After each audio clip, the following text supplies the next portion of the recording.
Assalamualaikum warahmatullahi wabarakatuh. Gimana kabarnya anak-anak? Alhamdulillah ya, semoga kita selalu diberi kesehatan. Baik, pada pertemuan kali ini kita akan membahas tentang sistem pengapian elektronik. Namun, sebelum kegiatan belajar dimulai, silakan ketua kelas untuk memimpin doa. Pada pertemuan sebelumnya kita sudah membahas tentang sistem pengapian konvensional. Nah, selanjutnya kita akan membahas tentang sistem pengapian elektronik. Namun sebelum ke materi, Bapak ingin bertanya, apakah anak-anak masih ingat dengan materi pengapian konvensional? Coba Mas Fahmi, apa pengertian dari sistem pengapian konvensional? Ya, benar sekali. Mas Fahmi ternyata masih ingat ya materi sebelumnya. Nah, kita lanjut ke materi sistem pengapian elektronik. Adapun tujuan kegiatan belajar kita kali ini yaitu yang pertama, kalian dapat menjelaskan definisi tentang sistem pengapian elektronik dan prinsip kerjanya. Yang kedua, menjelaskan komponen-komponen dan fungsi masing-masing komponen dengan benar. Yang ketiga, mampu melakukan perawatan sistem pengapian elektronik dan mampu mengontrol hasil perawatannya. Adapun metode yang Bapak gunakan yaitu diskusi dan ceramah. Untuk penilaiannya sendiri, yang pertama Bapak mengambil keaktifan peserta didik, yang kedua kedisiplinan, yang ketiga tes tertulis, yang keempat penugasan, yang kelima tes praktik. Bisa dimengerti ya. Nah, ini Bapak ada sebuah gambar ya, baru mengeluarkan busi. Nah, coba kalian perhatikan gambar tersebut. Kira-kira seorang ini baru melakukan apa? Ya, coba Mas Aan, ini baru melakukan apa? Ya, benar sekali ya, ini baru melakukan pemeriksaan busi. Nah, pada sistem pengapian elektronik kita tidak luput dengan pemeriksaan busi ya. Baik dari kondisi kemudian pengapiannya ya. Selanjutnya kita akan membahas pengertian sistem pengapian elektronik. Sistem pengapian elektronik adalah salah satu sistem pengapian pada motor bensin yang memanfaatkan transistor untuk memutus dan menghubungkan arus primer koil. Nah, di sini sudah berbeda dengan pengapian konvensional. Tadi Mas Fahmi sudah menyebutkan kan, kalau pada konvensional itu terdapat platina, tapi di elektronik ini menggunakan transistor untuk memutus dan menghubungkan arus primer koil. Adapun sistem pengapian elektronik terbagi menjadi dua. Yang pertama, sistem pengapian semi elektronik. Yang kedua, sistem pengapian full elektronik. Nah, ini ada skema dari sistem pengapian elektronik. Coba Mas Aan jelaskan setiap komponen sistem pengapian elektronik beserta fungsinya.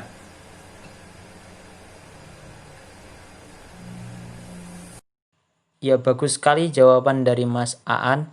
Selanjutnya kita akan membahas komponen serta fungsi sistem pengapian elektronik. Komponen yang pertama yaitu baterai.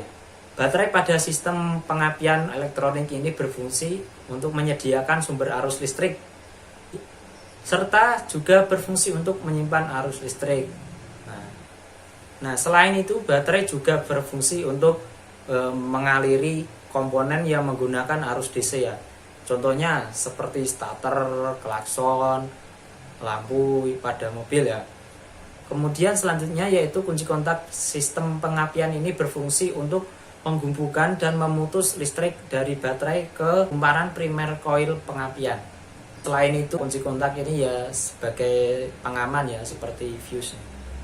Kemudian koil pengapian pada sistem pengapian berfungsi untuk menaikkan tegangan baterai yang sebesar dari 12 volt menjadi tegangan kira-kira 5.000 sampai 50.000 volt. Ini sangat tinggi ya menaikkannya. Selanjutnya yaitu kabel tegangan tinggi. Pada sistem pengapian konvensional itu terbagi jadi dua, yaitu kabel tegangan tinggi koil dan kabel tegangan tinggi busi. Kabel tegangan tinggi koil ini berfungsi untuk menyalurkan arus listrik dari koil ke distributor. Sedangkan kabel tegangan tinggi busi berfungsi untuk menyalurkan arus listrik dari distributor ke masing-masing busi. Jadi nanti setiap busi terdapat kabel tegangan tinggi. Selanjutnya yaitu distributor.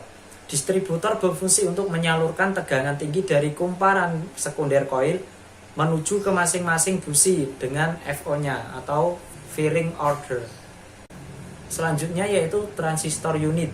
Pada sistem pengapian full elektronik berfungsi untuk menghubungkan dan memutus arus primer koil ke massa agar terjadi induksi kemagnetan, sehingga menghasilkan tegangan tinggi pada kumparan sekunder koil. Selanjutnya ada pulse generator. Pulse generator ini berfungsi untuk membangkitkan sinyal pulsa untuk meneruskan ke transistor yang digunakan untuk menghubungkan arus dari kolektor dan emiten. Selanjutnya yaitu ada busi. Pada sistem pengapian berfungsi untuk meloncatkan bunga api di antara elektroda tengah dan elektroda samping busi, sehingga nantinya loncatan bunga api ini akan digunakan untuk membakar campuran bahan bakar dan udara di ruang bakar. Sampai di sini ada yang ingin ditanyakan? Ya kalau belum, ini ada video, coba kalian simak baik-baik ya cara kerja sistem pengapian elektronik.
Nah, ini penjelasan saat kunci kontak on, generator pulse menghasilkan sinyal tegangan. Bisa kalian lihat gambarnya itu di pojok kanan ya. Saat kunci kontak on, generator pulse menghasilkan sinyal tegangan. Maka arus I dari penghasil pulsa tersebut mengalir ke kaki basis transistor, ke kaki emitor, kemudian ke massa. Karena ada arus yang masuk ke basis, maka transistor ini menjadi aktif atau on, sehingga kaki kolektor dan emitornya terhubung. Akibat aktifnya transistor ini, arus yang besar mengalir dari baterai ke kunci kontak, ke kumparan primer coil, ke kaki kolektor transistor, ke kaki emitor, lalu ke massa. Aliran arus ke kumparan primer coil ini menyebabkan terbentuknya medan magnet pada koil. Ini juga ada saat kunci kontak on, generator pulse tetapi tidak menghasilkan sinyal tegangan. Nah, itu bisa dilihat gambarnya, perbedaannya dari yang tadi ya. Saat kunci kontak on, generator pulse tidak menghasilkan sinyal tegangan, sinyal off. Maka transistor juga off, tidak aktif ya. Jika transistor off, otomatis arus yang tadinya mengalir ke kumparan primer coil akan menjadi terhenti. Terhentinya arus dengan cepat ini menyebabkan hilangnya medan magnet pada coil dengan sangat cepat. Kemudian perubahan garis-garis gaya magnet yang sangat cepat ini menyebabkan terjadinya tegangan induksi yang sangat tinggi pada kumparan sekunder coil. Tegangan tinggi ini lalu disalurkan kabel tegangan tinggi coil ke distributor. Nah, dari distributor ini tegangan tinggi disalurkan ke masing-masing oleh kabel tegangan tinggi busi menurut FO, sehingga terjadi percikan bunga api pada elektroda busi. Bisa dipahami sampai ini ya. Nah, kalau ada pertanyaan silakan ditanyakan. Kalau tidak ada, Bapak lanjutkan ya. Selanjutnya kita akan diskusi ya. Nah, kalian buatlah 3 kelompok yang terdiri dari 5 sampai 6 siswa ya. Nah, ini ada topik diskusi dari kelompok masing-masing. Kelompok pertama yaitu langkah perawatan pada komponen baterai dan koil.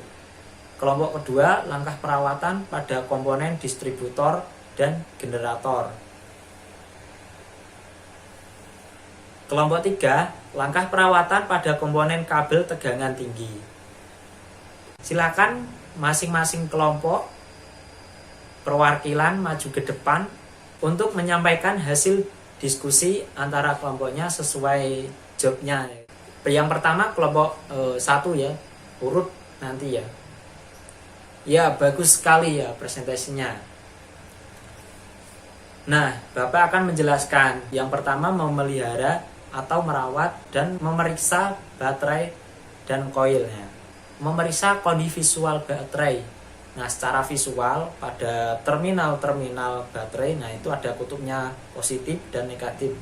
Nah, biasanya di situ terdapat kerak ya, seperti hijau. Nah, cara membersihkannya bisa kalian menggunakan air panas atau bisa diamplas pada kutub terminalnya itu.